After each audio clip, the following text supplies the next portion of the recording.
Bien, estamos comenzando la columna de Hachik Dergugasyan, el análisis político de las últimas noticias. Hachik, te damos la bienvenida a Audición Gomidas. ¿Cómo estás?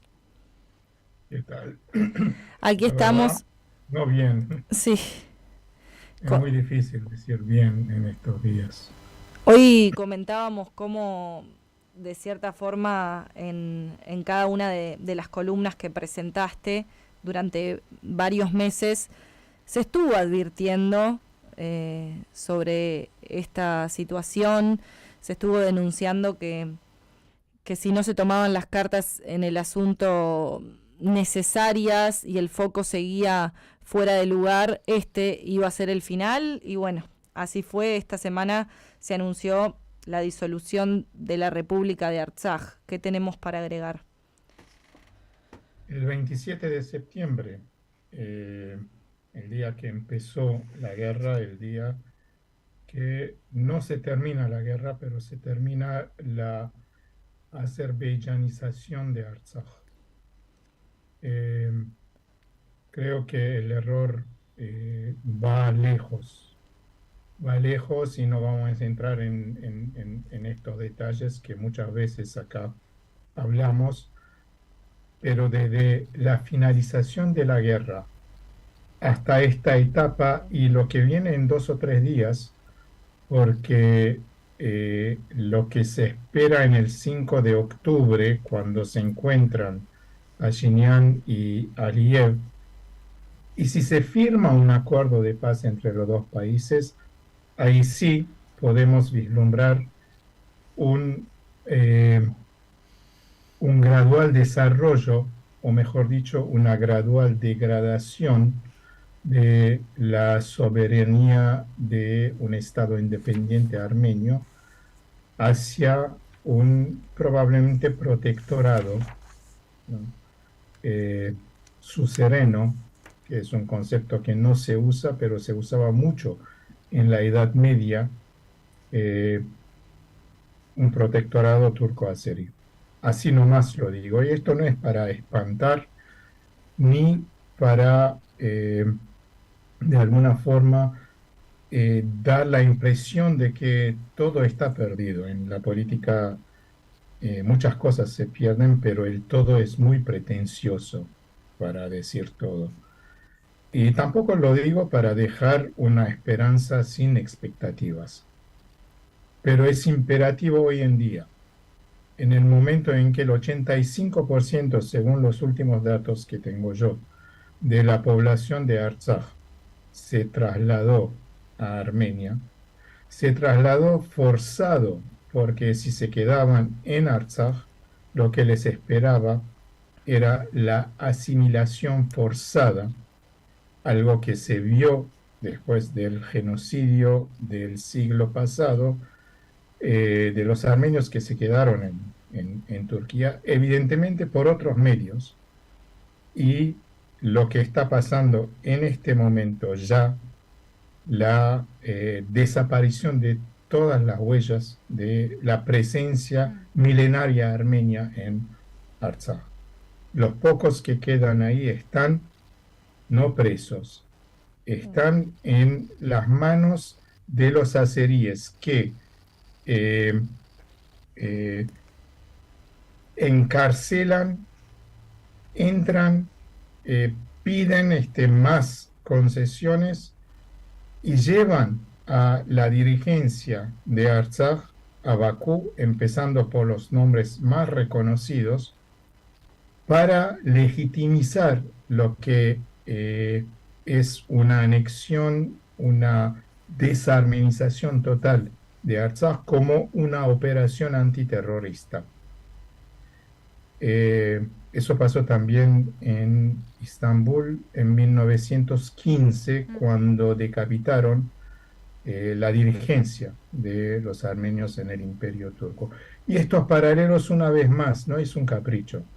Eso lo sabíamos desde que el fiscal Luis Moreno Ocampo sacó su informe, que hizo mucho ruido. Quizás jamás eh, la atención del mundo se había puesto sobre lo que está pasando en Artsaj antes del informe de Luis Moreno Ocampo y calificó lo que está pasando es un genocidio.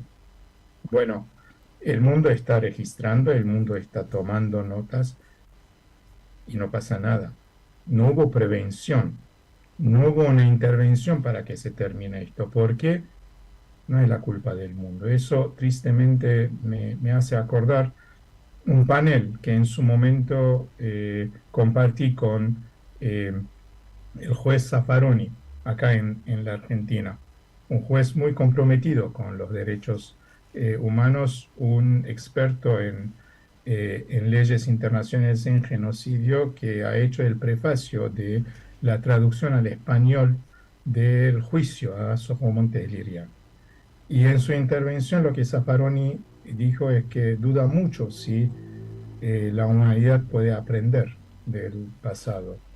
Y es cierto, después del genocidio de los armenios en el siglo XX, vimos el Holocausto que ha sido condenado y ha sido llevado, digamos, la justicia fue completa hasta hoy, ¿no? Hasta hoy, ¿por qué lo digo? Porque es imposible imaginar a alguien que niegue el Holocausto y no enfrente una condena social internacional, lo cual habla muy bien de aquellos que entendieron que nunca más no es solamente un anuncio ético, no es un compromiso moral, sino que es un imperativo para la seguridad y el ser nacional del pueblo que fue víctima del genocidio. Bueno, eso es lo que no se entendió en Armenia.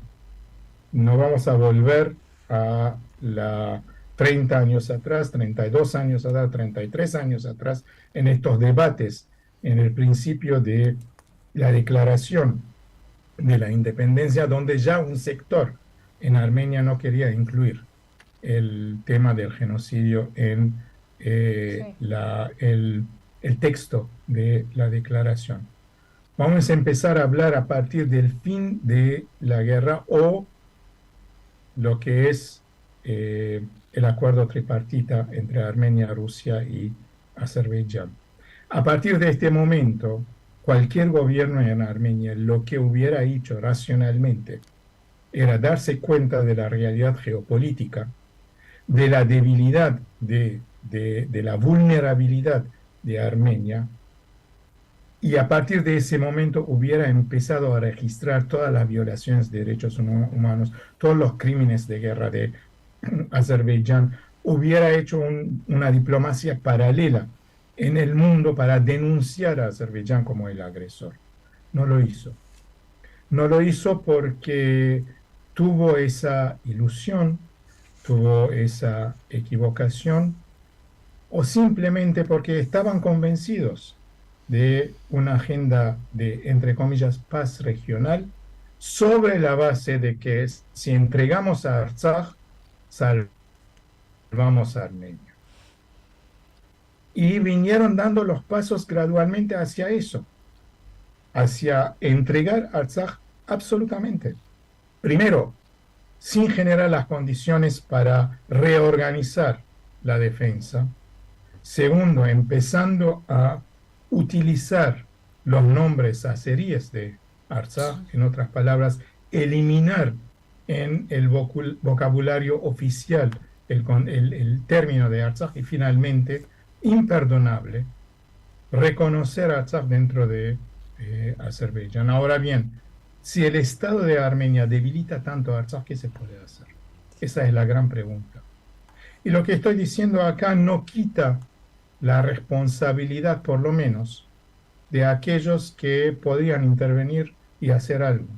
Empezando por quien se llama nuestro gran aliado, Rusia. Todo esto no hubiera pasado, no en esta dimensión por lo menos, sin una luz verde desde Moscú.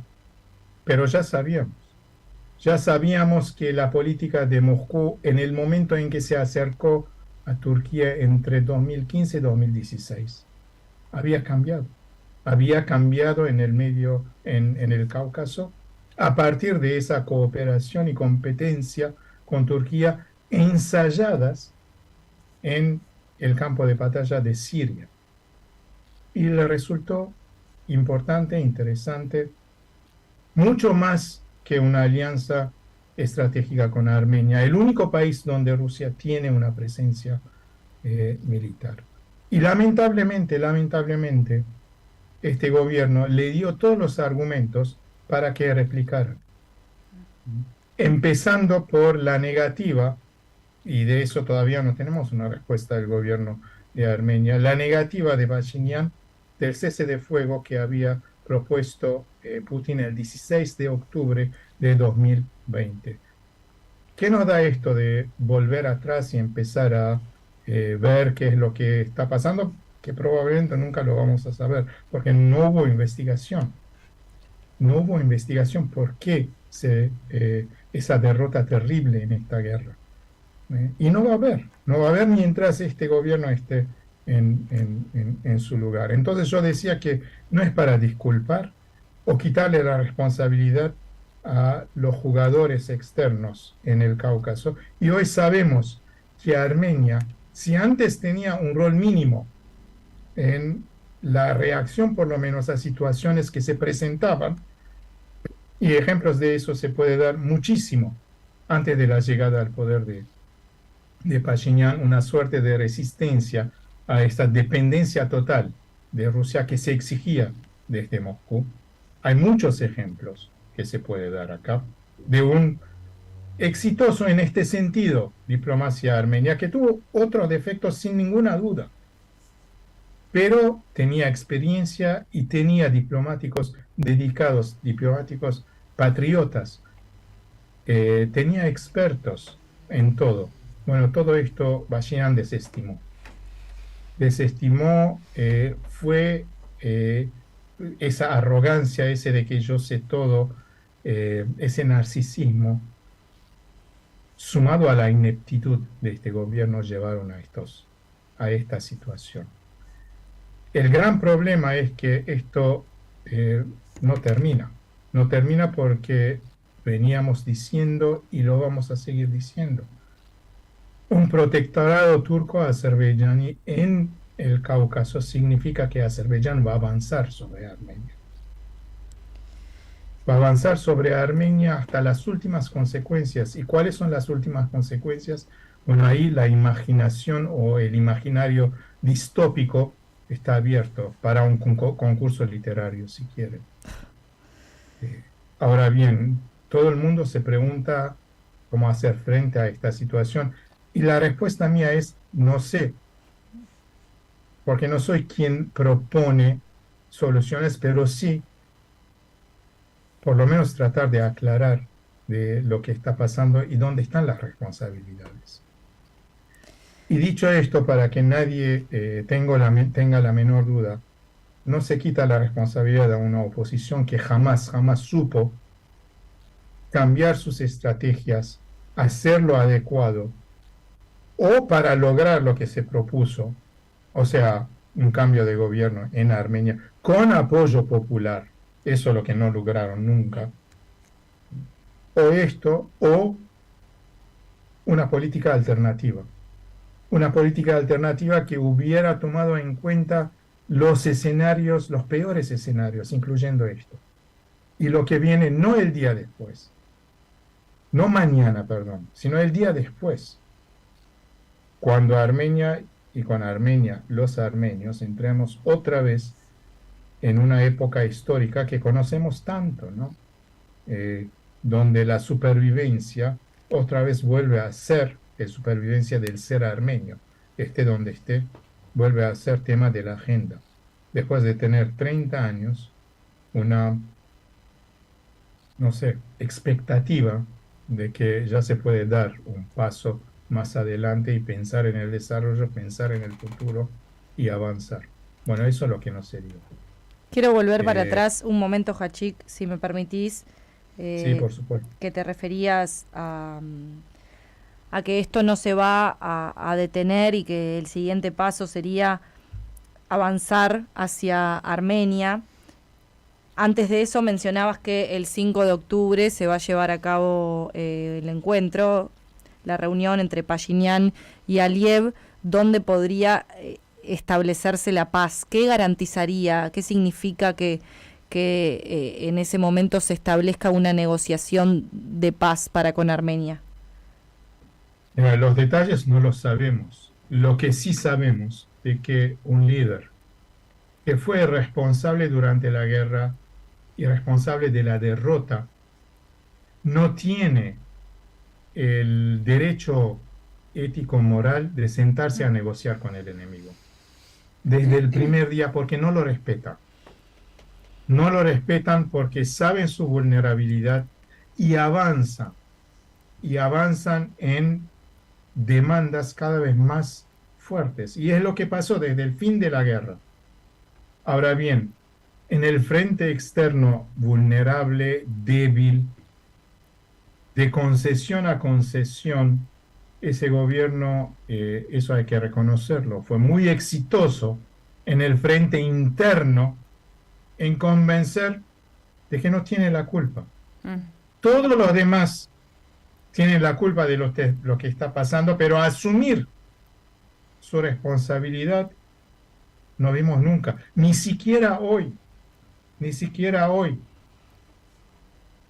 cuando transformaron a Armenia en un objeto, en un campo de batalla de muchas potencias internacionales. Saben, hay una narrativa de esa política arrogante de gran potencia Rusia después de esta intervención, este ataque contra Ucrania, diciendo que lo que está pasando en el Cáucaso es crear en Armenia, crear otra Ucrania contra Rusia. Dicho de paso, este gobierno no hizo ningún esfuerzo para decir que esto no es así.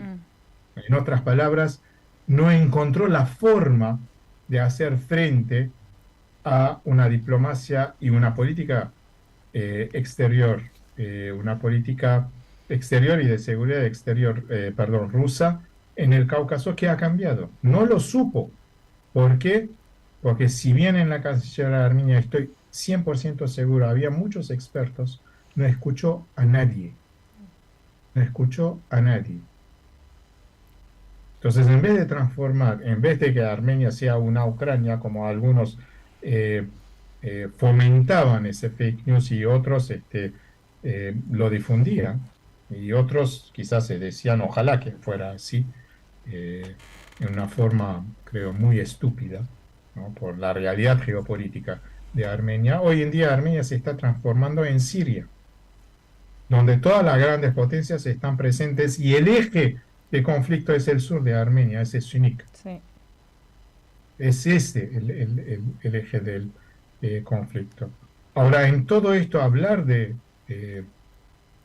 independencia, soberanía, hablar de un país que puede mínimamente, por lo menos, controlar los daños de la derrota, no existe. ¿Por qué? Porque fundamentalmente hicieron todo para seguir la polarización, para seguir la fractura y la fragmentación del espacio interno, que es lo que más necesita un país derrotado en una guerra mantener muy fuerte. No lo hicieron. Y el resultado es cierto, en junio del 2021, un apoyo y lograron la absoluta mayoría, ¿no? Y eso es otro tema, ya hablamos, y ahí se resalta, ¿no?, la ineptitud de la oposición. Pero hoy en día, hace 2 semanas atrás, tuvieron lugar las elecciones de la legislatura de Ereván, ¿no? Y cuando hablamos de Ereván estamos hablando 1/3, si no la mitad de la población de Armenia hoy en día. ¿Okay? Bueno, la abstención fue absoluta. ¿Eso qué quiere decir? Eso quiere decir que es una derrota de toda la élite, entre comillas, ¿no? Élite política armenia, que no supieron dar ni solución a los problemas ni expectativas para el futuro. Y estamos hablando de no sé cuántas fuerzas políticas que se formaron para Sí. competir. Esa es la situación en que llevó una política en Armenia que, es cierto, vino sobre estoy hablando de abril 2018, sobre eh, una polarización social muy fuerte, un descontento muy fuerte en su momento. Eso nadie lo puede negar. Ahora después, y sobre todo a partir de la guerra, fue de desastre a desastre. Yo desafío a cualquier analista que me muestre una sola cosa que logró este gobierno, un solo avance, un solo hecho que hubiera minimizado la derrota y no profundizado, eh, y llevando hacia sus últimas consecuencias la derrota en la guerra. Ese es el verdadero problema. Y una vez más, poner en la mesa todos estos temas en discusión es para mirar el futuro, porque hoy en día el gran desafío para todos, un desafío al cual no estábamos preparados.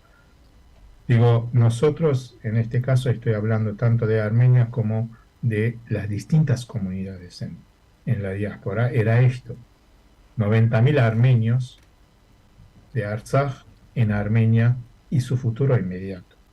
Esto me hace acordar un poco en la década de los 90 los refugiados de Bakú, de Sumgait, que vinieron a Armenia. Bueno, eh, después del 2001, 2002, 2003, cuando se estabilizó un poco, la pregunta ¿dónde están? ¿A dónde fueron? No existían en Armenia. Se habían ido. De acuerdo a una investigación académica que se hizo en su momento, la mayoría fueron a Rusia. Bueno, ¿qué va a pasar el futuro de los armenios de Artsaj en Armenia? Estamos hablando de 90.000 personas hoy en día. ¿Ok? Entonces, lo inmediato es tratar de que se queden en Armenia. Eso lo digo como alguien que no puede decir absolutamente nada si alguien decide en este momento de dejar Armenia e ir a donde puede elegir una vida más segura. Nadie tiene el derecho de decírselo. Ahora, si alguien se da este derecho, hace un esfuerzo para que esto no pase. Claro. Bueno, lecciones para la diáspora, lo que siempre decíamos: al no tener una agenda propia, al no haber hecho el esfuerzo de crear un espacio para que las comunidades vuelvan en el mundo entero, tener contactos entre ellos, así como lo teníamos antes de la independencia. Acuérdense la guerra civil en el Líbano, cuando llegaron a toda la ayuda en el mundo entero de comunidades armenias al Líbano.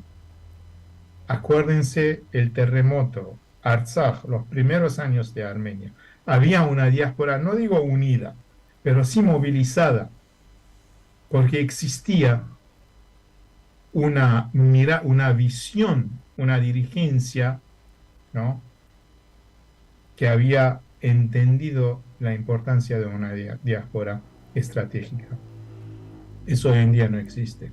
Lo que vemos es cierto, hay mucho esfuerzo de ayuda a los desplazados forzados de Artsaj a Armenia, pero muy fragmentado, Claro.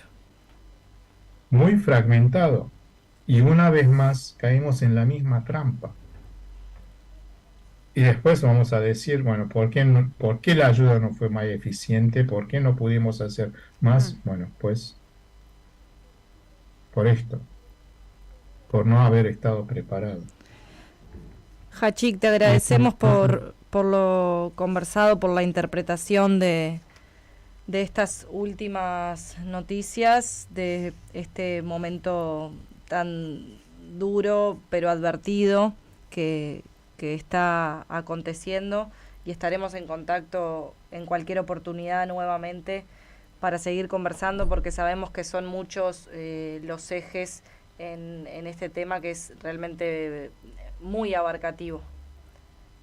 Sí, gracias a ustedes y ojalá que sean mejores noticias y se puede atreverse a pensar en algo que se puede mejorar hoy en día.